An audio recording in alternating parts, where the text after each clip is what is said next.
নির্বাচন ভণ্ডুলের অপচেষ্টা রুখে দিতে ঐক্যবদ্ধ থাকার আহ্বান প্রধান উপদেষ্টার। কয়েকদিনের মধ্যেই ভোটের তারিখ ঘোষণা।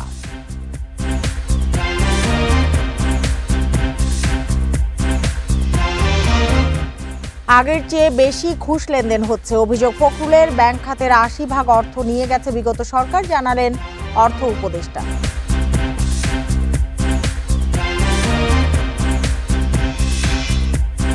আইন লঙ্ঘন করে ওরিয়ন গ্রুপকে অতিরিক্ত ২৫০০ কোটি টাকা ঋণ দিয়েছে জনতা ব্যাংক, অনিয়মে জড়িতদের শাস্তির তাগিদ।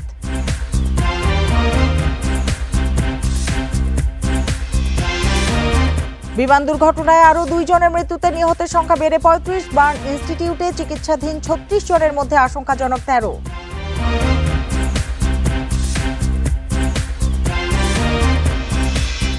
রাজধানীর মোহাম্মদপুরে কিশোর চক্রের ছুরিকাঘাতে যুবক খুন, গ্রেপ্তার ১, নিহত সুমন ও হত্যাকারীরা একাধিক মামলার আসামি।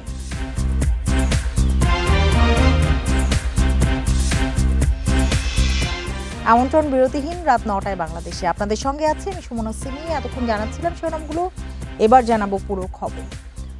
নির্বাচন ভণ্ডুল করার অপচেষ্টা রুখে দিতে সবাইকে ঐক্যবদ্ধ থাকার আহ্বান জানিয়েছেন প্রধান উপদেষ্টা অধ্যাপক মোহাম্মদ ইউনূস।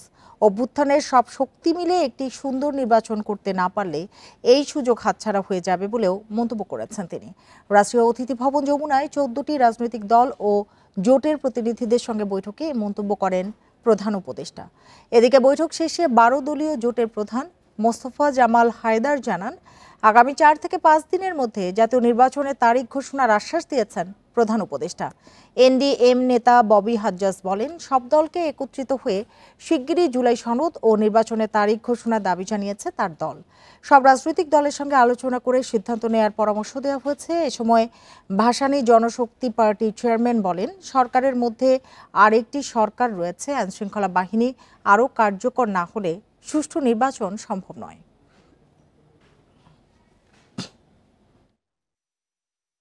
প্রধান উপদেষ্টা ক্যাটেগরিক্যালি, আমি শব্দটা রিপিট করতে চাই, ক্যাটেগরিক্যালি উনি বলেছেন আগামী ৪-৫ দিনের মধ্যে নির্বাচনের একটা সুনির্দিষ্ট সময় সীমা তারিখ উনি ঘোষণা করবেন। সামাজিক যোগাযোগ মাধ্যমের অপপ্রচার ও এআই এর অপব্যবহার নির্বাচনের বড় চ্যালেঞ্জ বলে মনে করেন প্রধান নির্বাচন কমিশনার এএমএম নাসির উদ্দিন। আর পিআর পদ্ধতি নিয়ে তিনি বলেন, সংবিধান পরিবর্তন না হলে আগের পদ্ধতিতেই হবে জাতীয় নির্বাচন। খুলনায় নির্বাচন কমিশন ও প্রশাসনের কর্মকর্তাদের সঙ্গে মত বিনিময় সভায় এসব কথা বলেন সিইসি। শনিবার সকালে খুলনা আঞ্চলিক নির্বাচন কর্মকর্তার কার্যালয়ে মত বিনিময় সভায় প্রধান অতিথি হিসেবে যোগ দেন প্রধান নির্বাচন কমিশনার এএমএম নাসির উদ্দিন। সভায় উপস্থিত ছিলেন খুলনা বিভাগের অতিরিক্ত আঞ্চলিক নির্বাচন কর্মকর্তা, সিনিয়র জেলা ও উপজেলা নির্বাচন কর্মকর্তারা। সাংবাদিকদের প্রশ্নের জবাবে সিইসি বলেন, এআই প্রযুক্তি ব্যবহার করে এবং সামাজিক মাধ্যমে নির্বাচন নিয়ে ভুল তথ্য প্রচার হচ্ছে। এটি সুষ্ঠু নির্বাচনের জন্য বড় চ্যালেঞ্জ। একটা ফেসবুকে অপতথ্য দিল বা ভুল তথ্য দিল, একটু যাচাই বাছাই না করে আর ১,০০০ লোকে শেয়ার করে দিল। এটা এই ইলেকশনে এই অ্যাবিউজ অফ এআই, এটা একটা আমাদের জন্য বড় চ্যালেঞ্জ হিসেবে দেখা দিয়েছে। এখন আমরা seriously we are working on it, দেশি বিদেশি বিশেষজ্ঞদের নিয়ে কাজ করছি। পিআর পদ্ধতি নিয়ে এক প্রশ্নের জবাবে সিইসি বলেন, সংবিধান পরিবর্তন না হলে আগের পদ্ধতিতেই ত্রয়োদশ সংসদ নির্বাচন অনুষ্ঠিত হবে। নির্বাচন কমিশনের দায়িত্ব হচ্ছে নির্বাচন করে দেওয়া। পলিটিশিয়ানরা ঠিক করেন কনস্টিটিউশন কি হবে, আইন কি হবে, তারা ঠিক করেন। যেদিন কনস্টিটিউশন অ্যামেন্ডমেন্ট হবে, যে পদ্ধতি ডিফারেন্ট হবে, আমরা তো we are guided by the constitution and the existing law. কারণ ওই কনস্টিটিউশন না বদলানো পর্যন্ত বা আইন না বদলানো পর্যন্ত আমরা তো আগের নিয়মেই প্রস্তুতি নিবই। এনসিপির প্রত্যাশিত শাপলা প্রতীকের বিষয়ে সিইসি বলেন, রাজনৈতিক দলের নিবন্ধন প্রক্রিয়া শেষ হলে এ বিষয়ে সিদ্ধান্ত হবে। শাপলা আমাদের তালিকাভুক্ত প্রতীক নয়, আর এনসিপি তো প্রতীক আমরা দেই একটা দল রেজিস্টার্ড হলে। অভিজিৎ পাল, ইন্ডিপেন্ডেন্ট নিউজ, খুলনা। কয়েকজন ব্যক্তিকে বিদেশ থেকে ভাড়া করে এনে দেশ চালানো যায় না বলে মন্তব্য করেছেন বিএনপি মহাসচিব মির্জা ফখরুল ইসলাম আলমগীর। দুপুরে জাতীয় প্রেস ক্লাবে জিয়া পরিষদের আলোচনা সভায় তিনি একথা বলেন। সংস্কারের নামে কয়েকজনের বৈঠক চলছে উল্লেখ করে ফখরুল বলেন, রাতারাতি দেশ বদলানো যায় না। জুলাই গণ অভ্যুত্থানের প্রত্যাশা ও প্রাপ্তি নিয়ে আলোচনা সভার আয়োজন করে জিয়া পরিষদ। সবাই বিএনপি মহাসচিব মন্তব্য করেন, ভাড়াটে লোক দিয়ে দেশ চালাচ্ছে অন্তর্বর্তী সরকার। সে কারণে দেখা দিচ্ছে নানা সংকট। পার্লামেন্টে না গেলে জনগণের শাসনটা প্রতিষ্ঠিত হবে প্রত্যেকে। কয়েকজন ব্যক্তিকে দেশ বিদেশ থেকে ভাড়া করে নিয়ে এসে দেশ চালানো যায় যায় না। দেশের রাজনৈতিক ও অর্থনৈতিক শূন্যতা তৈরি হয়েছে বলে মন্তব্য করেন ফখরুল। বলেন, কয়েকটি বৈঠক করে রাষ্ট্রীয় সংস্কার সম্ভব নয়, করতে হবে একটা প্রক্রিয়ার মধ্য দিয়ে। আপনার সংস্কারের কথা জনগণকে দিয়ে দিলেন, সংস্কার হয়ে গেল, সেভাবে সংস্কার হয় না। সংস্কার হতে হবে একটা প্রক্রিয়ার মধ্য দিয়ে। It's a continuous process. আপনি চাইবেন আর কালকে পুলিশ ঘুষ খাওয়া বন্ধ করে দেবে, এটা মনে করার কোনো কারণ নাই। সংখ্যানুপাতিক নির্বাচন জনগণ বোঝেন না বলে দাবি বিএনপি মহাসচিবের। বাংলাদেশে একটা জগা খিচুড়ি ঘটনা। আল আমিন হোসেন, ইন্ডিপেন্ডেন্ট নিউজ, ঢাকা। আগে যে ব্যবসায়ীকে 1 লাখ টাকা ঘুষ দিতে হতো, এখন তাকে ঘুষ দিতে হচ্ছে 5 লাখ টাকা। সুশাসন ও নিয়ন্ত্রণ না থাকায় এ অবস্থা বলে মন্তব্য করেছেন বিএনপির মহাসচিব মির্জা ফখরুল ইসলাম আলমগীর। শনিবার রাজধানীতে এক আলোচনা সভায় এসব কথা বলেন তিনি।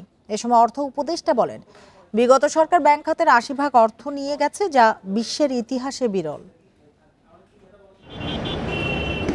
বিগত 1.5 দশকে স্বৈরশাসক দ্বারা কিভাবে অর্থনীতি নিষ্পেষিত হয়েছে তা নিয়ে বই লিখেছেন বিশিষ্ট অর্থনীতিবিদ হোসেন জিল্লুর রহমান। অর্থনীতি, শাসন ও ক্ষমতা নামে গ্রন্থের মোড়ক উন্মোচন অনুষ্ঠানে বক্তারা শেখ হাসিনা সরকারের সময়ের লুটপাটের কথা তুলে ধরেন। বাংলাদেশের বিবর্তনে এটা খুবই গুরুত্বপূর্ণ একটা যুগ। এই সময়ের মধ্যে আমরা দেখলাম কিভাবে কর্তৃত্ববাদী শাসন পুরোপুরি এক ধরনের স্বৈরতান্ত্রিক শাসনে উপনীত হয়ে সার্বিকভাবে জন আকাঙ্ক্ষাকে পদদলিত করার পর্যায়ে চলে গেছিল।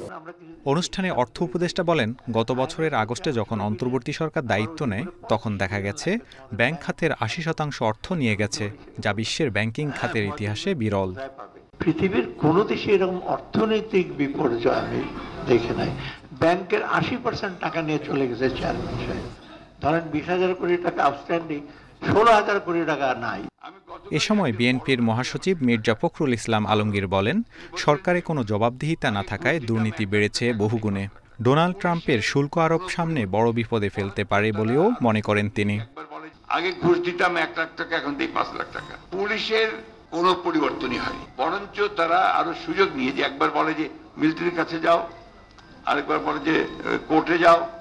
বক্তারা বলেন, নিয়ন্ত্রক সংস্থাগুলোর তদারকি না থাকার সুযোগ নিয়েছে লুটপাটকারীরা। গণতান্ত্রিক উপায়ে জনগণের প্রতিনিধিকে সংসদে পাঠিয়ে সংস্কারের তাগিদ দেন তারা। Tarek Hossain, Independent news, Dhaka. বাংলাদেশ ব্যাংকের নির্দেশনা অনুযায়ী একটি গ্রুপ কোনো ব্যাংক থেকে মূলধনের 25% বেশি ঋণ নিতে পারে না। তবে ওরিয়ন গ্রুপ জনতা ব্যাংক থেকে নিয়ম বহির্ভূত ঋণ নিয়েছে। জনতা ব্যাংক বলছে, সমঝোতার মাধ্যমে তারা এ ঋণ আদায়ের চেষ্টা করছে। তবে বিশ্লেষকদের মতে, ব্যাংক খাতে গ্রাহকের আস্থা ফেরাতে অনিয়মে জড়িত সবাইকে শাস্তির আওতায় আনতে হবে। আওয়ামী লীগের 1.5 দশকে নিয়ম না মেনে ক্ষমতার দাপট দেখিয়ে রাষ্ট্রায়ত্ত জনতা ব্যাংক থেকে একের পর এক ঋণ নিয়েছে ওরিয়ন গ্রুপ। রাষ্ট্রীয় মালিকানাধীন জনতা ব্যাংক থেকে এ ঋণের পরিমাণ দাঁড়িয়েছে 2,579 কোটি টাকা, যা কেন্দ্রীয় ব্যাংকের আইন ভেঙেই দেওয়া হয়েছে।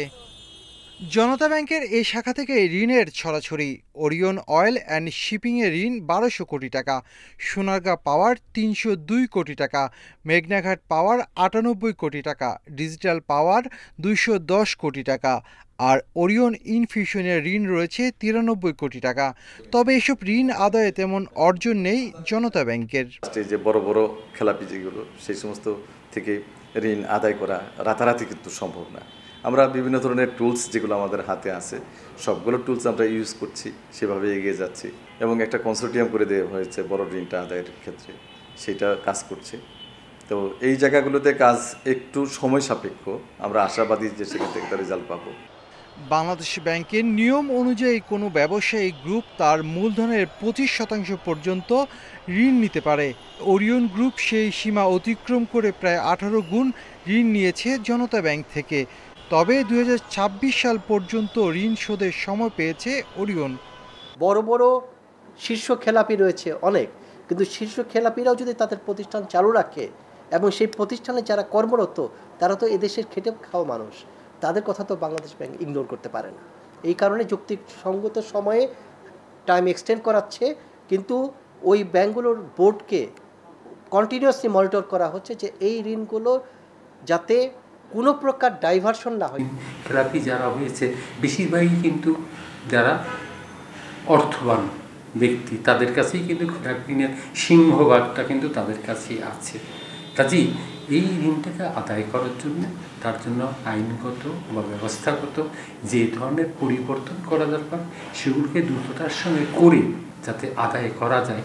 এসব নিয়ে ওরিয়ন গ্রুপের সাথে কথা বলতে চাইলেও তারা এ ব্যাপারে কোনো কথাই বলেনি গণমাধ্যমের সাথে। Shafil Alam Sujan, independent news, Dhaka. Milestone স্কুলের শিক্ষার্থী জারিফ ও সহকারী মাসুমা মারা গেছেন। বিমান বিধ্বস্তের ঘটনায় মৃতের সংখ্যা দাঁড়ালো 35 জনে। বার্ন ইনস্টিটিউটের চিকিৎসকরা জানান 13 জনের অবস্থা এখনও গুরুতর। শনিবার বাসায় ফিরেছে আরও 2 জন। চিকিৎসায় সহায়তা করছেন সিঙ্গাপুর, চীন ও ভারতের ডাক্তার ও নার্সরা। শনিবার সকালে বার্ন ইনস্টিটিউটের আইসিইউতে চিকিৎসাধীন অবস্থায় মারা যায় 13 বছরের জারিফ। তার শরীরে দগ্ধ হয়েছিল 40%। আর সকাল 10:15 দিকে মারা যায় মাসুমা। তার শরীরের 90% পুড়ে গিয়েছিল। জারিফ মাইলস্টোনের 7ম শ্রেণীতে পড়ত। অন্যদিকে প্রতিষ্ঠানটিতে আয়ের কাজ করত মাসুমা। ওরা 4 বন্ধু খুব ক্লোজ। হ্যাঁ, এই যে মাহতাব, আয়ান, জারিফ আর আয়মান।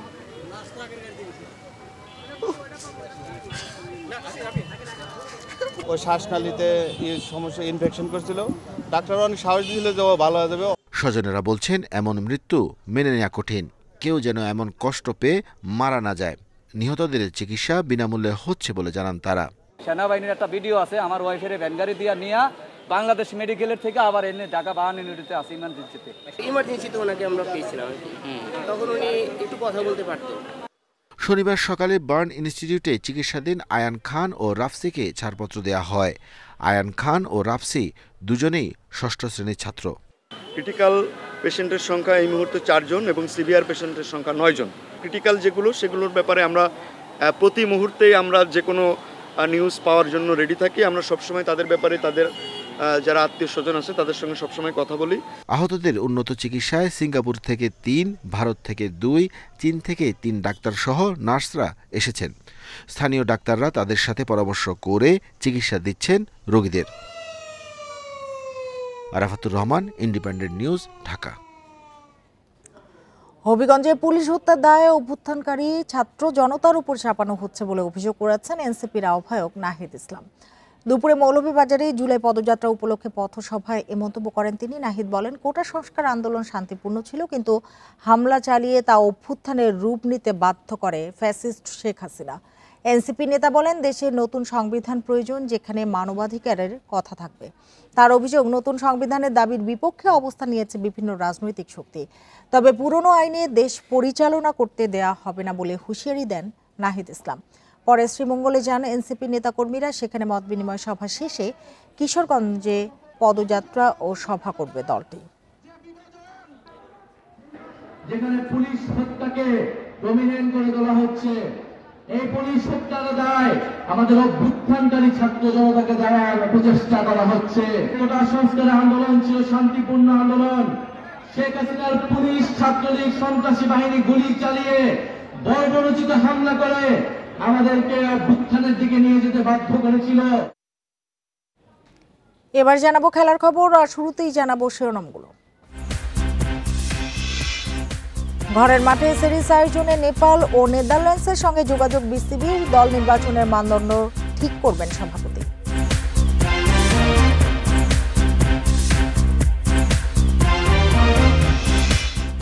নানা নাটকীয়তার পর এশিয়া কাপের দিনক্ষণ নির্ধারণ। বি গ্রুপে বাংলাদেশের প্রতিপক্ষ শ্রীলঙ্কা, আফগানিস্তান, হংকং।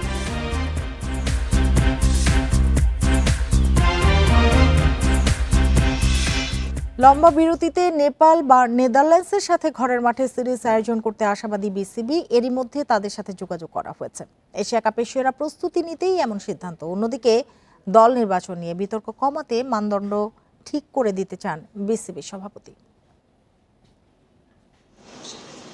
ভারত সিরিজ পিছিয়ে দেয়ায় ফাঁকা সময়ে জাতীয় দল কি করবে?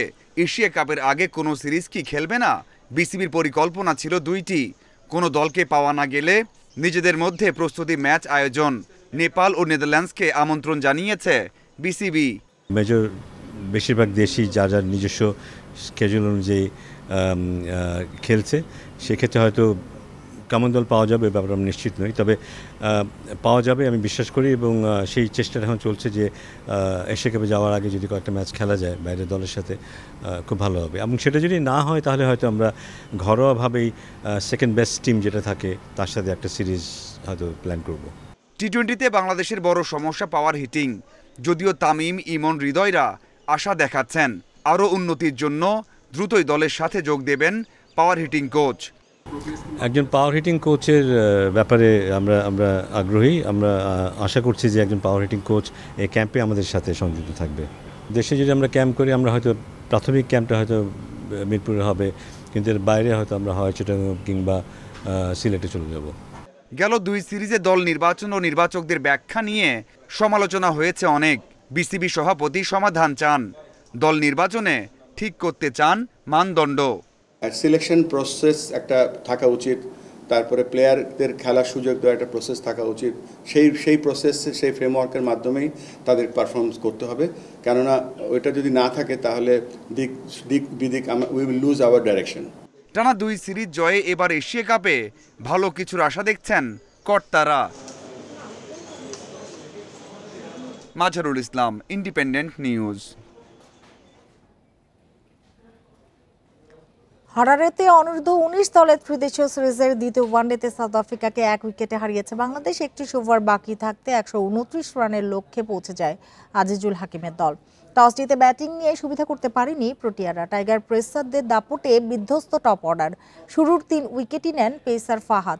এরপর নিয়মিত বিরতিতে উইকেট হারায় সাউথ আফ্রিকা। ফাহাদের শিকার 4টি, স্বাধীন ও সামিউল নেন 2টি করে উইকেট। স্বল্প টার্গেটে অনায়াসে জেতেনি বাংলাদেশ। লাল সবুজ দলও পরে ব্যাটিং বিপর্যয়ে 59 রানে হারায় 6 উইকেট। তৈরি হয় ম্যাচ হারের শঙ্কা। সাইমন বশিরের অপরাজিত 45 রানের ইনিংসে শেষ পর্যন্ত 1 উইকেটে জয় পায় বাংলাদেশ।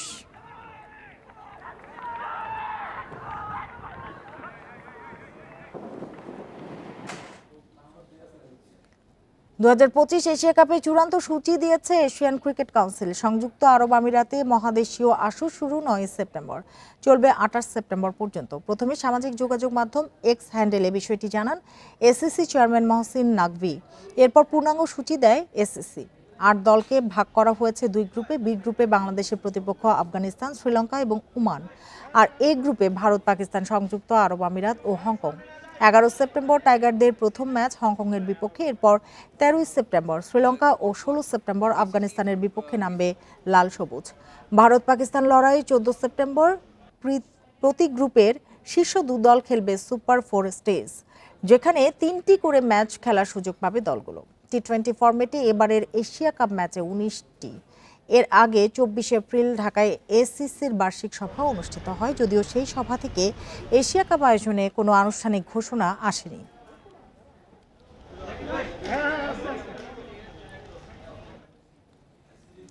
হারারেতে সাউথ আফ্রিকাকে 3 উইকেটে হারিয়ে ত্রিদেশীয় টি-20 সিরিজের চ্যাম্পিয়ন নিউজিল্যান্ড। কিউইদের দেয়া 181 রানের টার্গেটে প্রোটিয়ারা থামে 177 রানে। আবারও নিজেদের চোকার্স প্রমাণ করল সাউথ আফ্রিকা। শেষ ওভারে জয়ের জন্য প্রয়োজন ছিল 7 রান, কিন্তু ম্যাট হেনরির করা ওভারে মাত্র 3 রান তুলতে পারল প্রোটিয়ারা। 3 রানে ফাইনাল হেরে শিরোপা জয়ের সুযোগও হাতছাড়া করল সাউথ আফ্রিকা। নিউজিল্যান্ডের দেয়া 181 রানের টার্গেটে ওপেনিং জুটিতেই 92 করে প্রোটিয়ারা। জয়ের দ্বার প্রান্তে থেকে ম্যাচ হারে সাউথ আফ্রিকা। এর আগে টস হেরে ব্যাটিংয়ে নেমে সেইফার্ট, কনওয়ে ও রাচিনের ব্যাটে ভর করে চ্যালেঞ্জিং টোটাল পায় নিউজিল্যান্ড।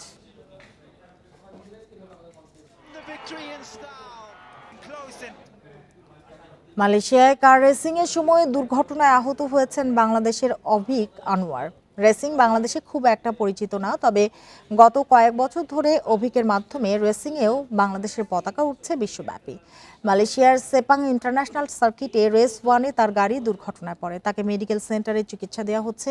সামাজিক যোগাযোগ মাধ্যমে অভিক আনোয়ারের ভেরিফাইড অ্যাকাউন্ট থেকে বিষয়টি নিশ্চিত করা হয়েছে। কানাডায় পড়াশোনাকালীন তার অভিক নিজেকে প্রস্তুত করেছেন রেসিংয়ের জন্য। এরপরে বিভিন্ন চড়াই উতরাই পার করে বিশ্ব দরবারে বাংলাদেশের নাম তুলে ধরেছেন তিনি।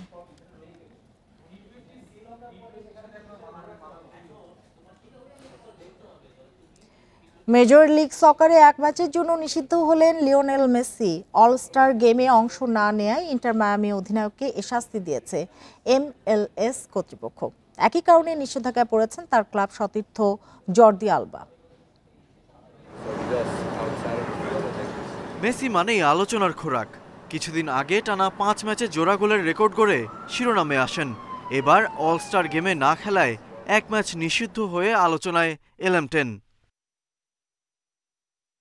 মেক্সিকোর লিগা MX এর বিপক্ষে MLS এর প্রাথমিক দলে ছিলেন মেসি ও আলবা, কিন্তু তারা কেউই লড়াইয়ে অংশ নেননি। তাই নিয়ম অনুযায়ী এক ম্যাচের নিষেধাজ্ঞায় পড়তে হলো। MLS এর এমন সিদ্ধান্তে মেসির সঙ্গে চুক্তি নবায়ন নিয়ে ক্লাবের কো-ওনার হোর্হে মাস উদ্বেগ প্রকাশ করেছেন। It's a bad rule because I think it puts the players in an untenable position. এটা বাজে একটা নিয়ম। প্রীতি ম্যাচ আর প্রতিযোগিতামূলক ম্যাচের মধ্যে যে কেউ প্রতিযোগিতামূলক লড়াইকে এগিয়ে রাখবে। মেসি খুবই বিরক্ত হয়েছে। ওর সঙ্গে চুক্তি নবায়নে এটা প্রভাব ফেলতে পারে। That I think matters. And I admire both Lionel and Jordi for always thinking of club first. মূলত টানা ম্যাচ খেলার ধকল কাটাতে অলস্টার গেম না খেলার সিদ্ধান্ত নেন মেসি আলবা। তাদের ছাড়াই জয়োল্লাস করেছে MLS অলস্টার। মেক্সিকোর লিগা MX অলস্টারকে বিধ্বস্ত করেছে 3-1 গোলে। নিষেধাজ্ঞার কারণে গুরুত্বপূর্ণ ম্যাচ মিস করবেন মেসি ও আলবা। রোববার সিনসিনাটির বিপক্ষে সাবেক 2 বার্সা তারকার সার্ভিস পাবে না ইন্টার মায়ামি। সুযোগ কাজে লাগিয়ে শীর্ষস্থান মজবুত করতে চাইবে সিনসিনাটি। আগেও একবার নিষেধাজ্ঞায় পড়েছিলেন মেসি, তখন খেলতেন PSG-তে। অনুমতি ছাড়া সৌদি আরব যাওয়ায় লা পুলগাকে 2 সপ্তাহের জন্য সাসপেন্ড করেছিল লা পারেশিয়ান কর্তৃপক্ষ। Galib Hasan, independent news. এই ছিল খেলার খবরে। এবার ভিন্ন একটি প্রসঙ্গ।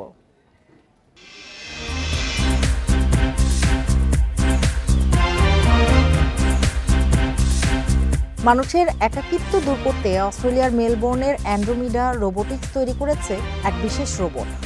আবি নামের রোবটটি মানুষের মতোই কথা বলতে পারে, মনে রাখতে পারে অতীতের স্মৃতিও। নির্মাতাদের আশা, বৃদ্ধাশ্রমে বয়স্ক মানুষের সঙ্গীর অভাব দূর করতে এই রোবট ভালো ভূমিকা রাখবে।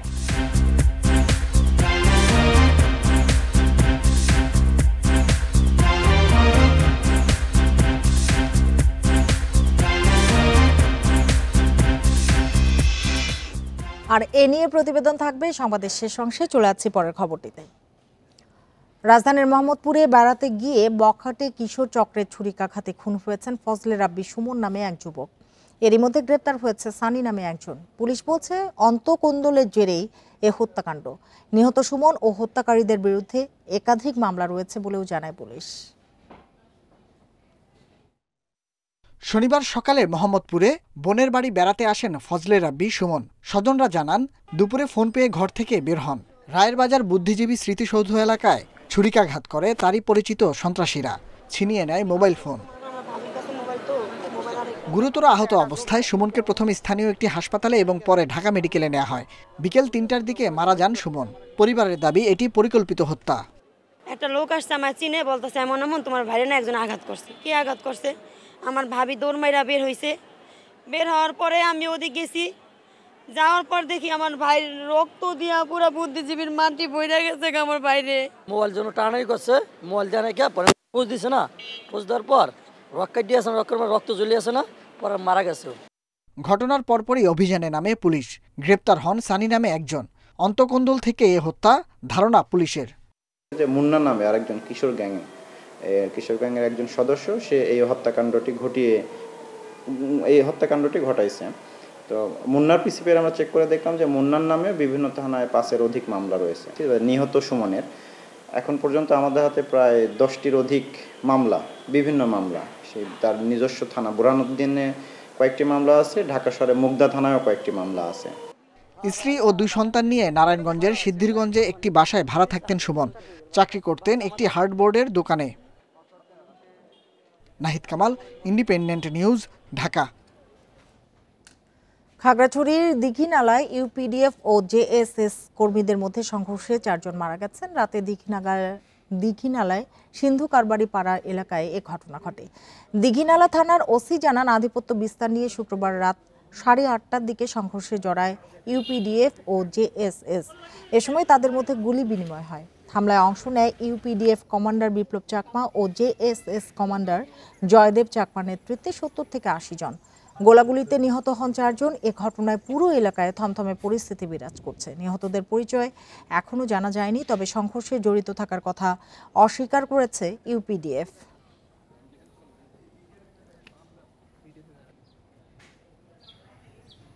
আধিপত্য বিস্তারকে কেন্দ্র করে দুই পক্ষের গোলাগুলির বিনিময় গতকালকে রাত 8:30টার দিকে। তার পরবর্তীতে সেখানে 4 জন নিহত হয়। লাশ তারাই নিয়ে গেছে, লাশ আমরা পাই নাই, নাম ঠিকানা আমরা পাই নাই। কুষ্টিয়ায় আসামি ধরতে গিয়ে বটির আঘাতে পুলিশের এসআই ইসরাফিল হোসেন আহত হয়েছেন। এই ঘটনায় 2 জনকে আটক করেছে পুলিশ। দুপুরে শহরের 6 রাস্তার মোড় এলাকায় এই ঘটনা ঘটে। পুলিশ জানায়, সন্দেহভাজন আসামি স্থানীয় আওয়ামী লীগ নেতা হারুনুর রশিদকে গ্রেপ্তারে ডিবি পুলিশ তার বাড়ি ঘেরাও করে। এরপর বাড়ির ভেতরে প্রবেশ করলে হারুনের ছেলে প্রণয় এসআই ইসরাফিলের পিঠে বটি দিয়ে আঘাত করে। আহত অবস্থায় তাকে জেনারেল হাসপাতালে নিলে চিকিৎসা দেওয়া হচ্ছে। পরে বাবার সাথে ছেলেকেও আটক করা হয়েছে। আর এই ছিল এখনকার সংবাদে। ইন্ডিপেন্ডেন্ট টেলিভিশনের সব খবরের বিস্তারিত জানুন ফেসবুক, ইউটিউব এবং এক্সে। ধন্যবাদ সবাইকে এতক্ষণ সাথে থাকার জন্য।